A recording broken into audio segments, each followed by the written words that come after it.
December 7th, 1941, a date which will live in infamy.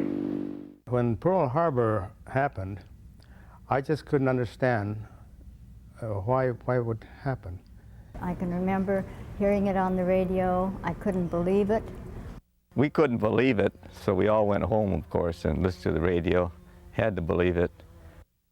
But when I find out that it's been bombed by the country of my ancestors, of course that was just devastating, because I didn't know what would happen to us, being that we look like Japanese.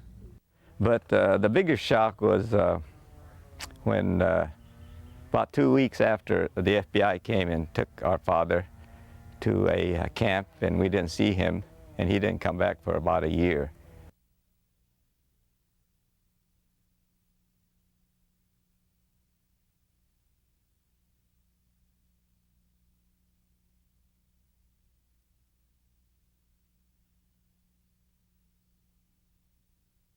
I could not believe it, that it was happening to us. And I kept saying to myself, this is wrong, this is unfair, why doesn't someone do something about it? I was 14 when I went in. It's like you going to a summer camp. It's a life like that, but for my folks it was pretty hard. They lost everything. We were taken to Hart Mountain, Wyoming.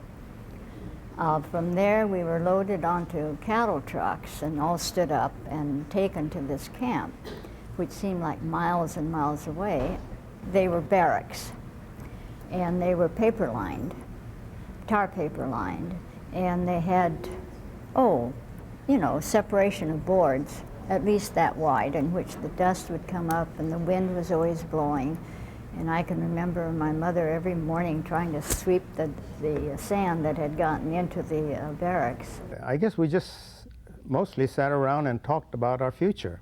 We didn't know how long the war was going to last, and so we just sat and kind of speculated on how long we were going to be in camp.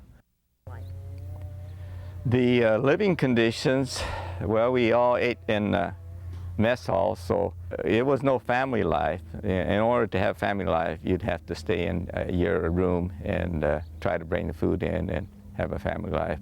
The kids would run off and eat by themselves with the other kids, and the parents were left alone to eat by themselves. And that, to me, was the beginning of the breakdown of the Japanese-American family. There were occasionally block parties that we attended, but I think there was a sort of a false gaiety to those parties. We were trying to cover up some real deep-seated,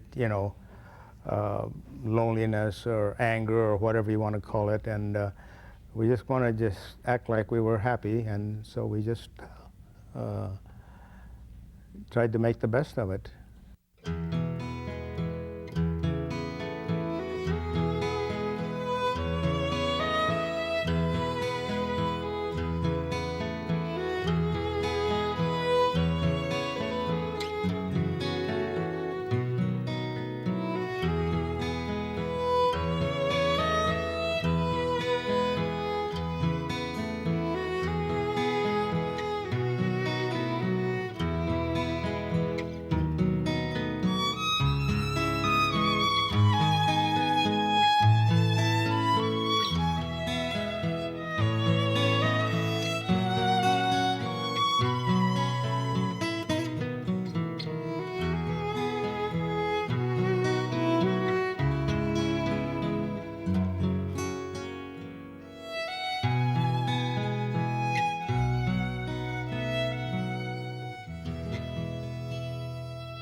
When I went to camp, I was absolutely devastated, because I thought that was the end of my career, education, because was born and reared in California, and my goal was to go to UCLA.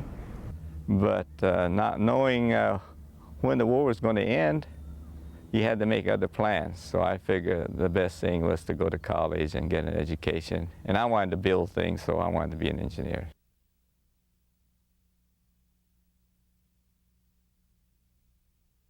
The only thing I knew about Nebraska was that they played in the '39 Rose Bowl game, I think it was, and they lost.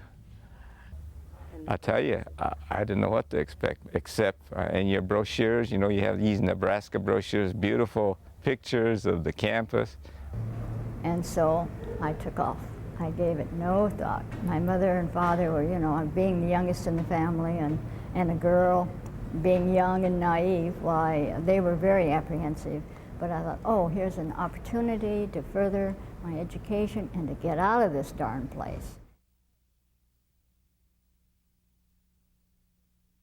And then there was a math teacher and tried to get me brought up to the level of the other students, because I started about 3 months after the classes had started, so I was behind. But I just, they were very, very kind, very helpful, and I guess they really understood my situation then.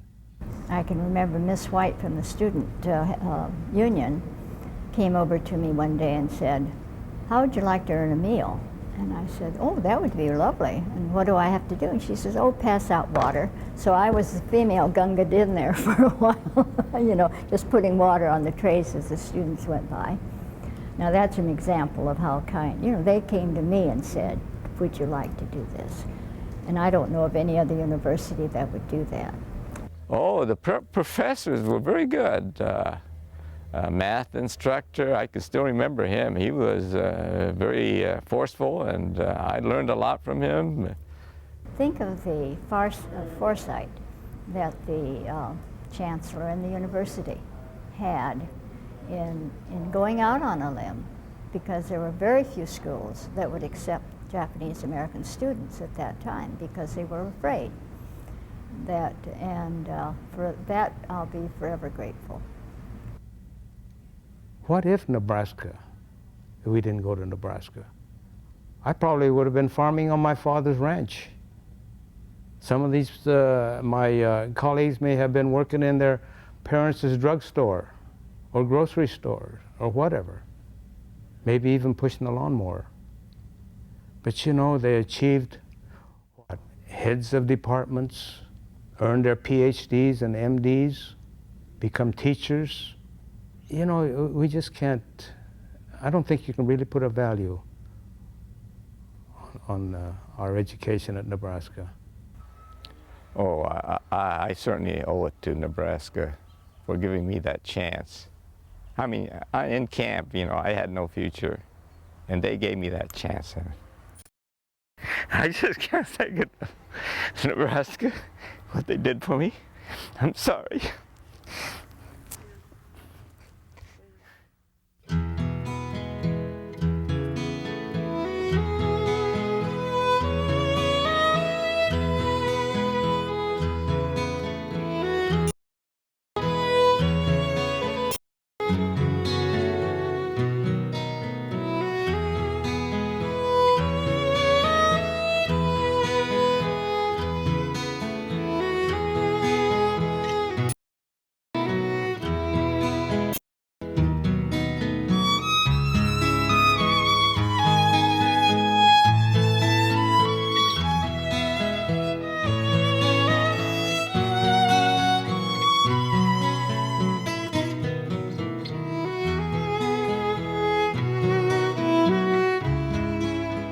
Nebraska is my sacred ground.